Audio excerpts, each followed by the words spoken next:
નીચી ખેત ઉત્પાદકતાના કારણો સમજીએ છીએ. એમાં સંસ્થાકીય પરિબળો, ટેકનોલોજીકલ પરિબળો અને ત્રીજો અન્ય પરિબળો.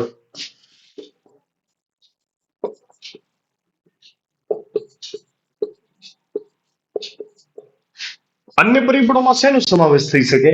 તો અન્ય પરિબળોમાં પહેલો વસ્તીનું ભારણ.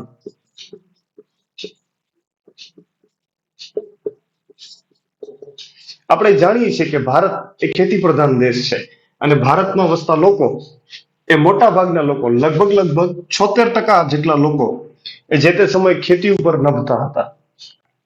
હવે ખેતી ઉપર નભતા હતા એવા લોકોની સંખ્યા એ ભારતમાં વધુ છે, એ આપણે અહીંયાથી ધ્યાનમાં આવે છે. પણ વસ્તીનું ભારણ પણ વધુ છે અને ખેતી પર નભતા લોકોની સંખ્યા પણ વધુ છે.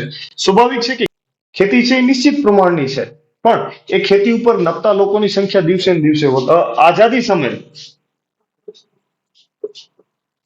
આઝાદી વખતે 72% લોકો એ ખેતી ઉપર અથવા તો ખેતીમાંથી રોજગારી મેળવતા હતા, જે 2001-2002 માં 58% થઈ.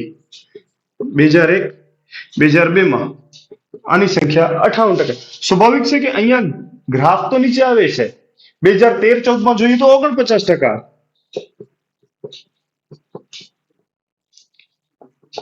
અહીં પણ ગ્રાફ નીચે આવે છે. આઝાદી વખતે 72% લોકો, આઝાદી પછી એટલે કે 2000-2001 માં 58% લોકો, 2013-2014 માં 49% લોકો. એમ ખેતી પર ભારણ તો ઘટ્યું છે, પણ અન્ય ક્ષેત્ર કરતા, વિદેશ કરતા, જે વિદેશમાં લોકો ખેતી ઉપર નભે છે એના પ્રમાણમાં આજે પણ ભારતમાં લોકો વધુ, વિદેશની તુલનામાં ભારતના લોકો વધુ ખેતી ઉપર આધારિત રહે છે. કુલ ઉત્પાદનને વધુ વ્યક્તિઓ વચ્ચે વહેંચાઈ જવું પડે છે, જેથી શ્રમની ઉત્પાદકતા એ ઘણી નીચી જોવા મળે છે. જે ઉત્પાદન થાય છે એ ઉત્પાદન તો નિશ્ચિત જ છે, પણ એ ખેતી ઉપર નભતા લોકોની સંખ્યામાં એ ઉત્પાદન વેચાઈ જાય છે, જેથી આ ઉત્પાદન ડાયવર્ટ થઈ જાય છે અને વસ્તીના ભારણના લીધે ભારતમાં નીચી ખેત ઉત્પાદકતા જોવા મળતી હોય છે.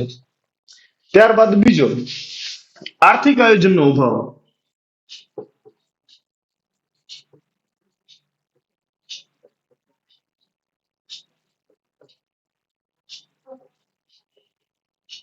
પ્રથમ પંચવર્ષીય યોજનામાં આપણે જાણીએ છીએ કે પ્રથમ પંચવર્ષીય યોજના એ ખેતી ઉપર આધારિત હતી.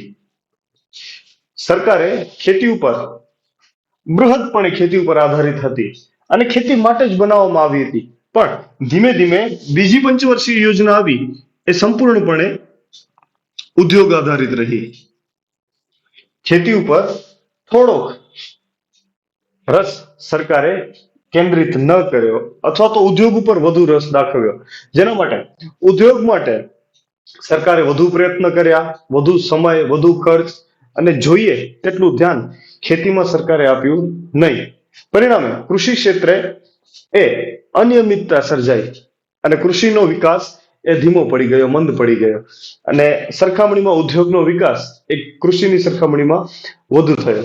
પરિણામે કૃષિ ક્ષેત્રે જે અનિયમિતતા સર્જાઈ હતી, કૃષિનો વિકાસ મંદ થયો હતો, એના કારણે સરકારને સહાયક ભૂમિકા ભજવવાની.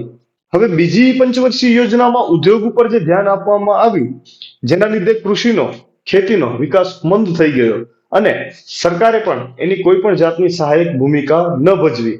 કૃષિની સ્થિતિ એ દિવસે ને દિવસે ચિંતાજનક બનતી ગઈ.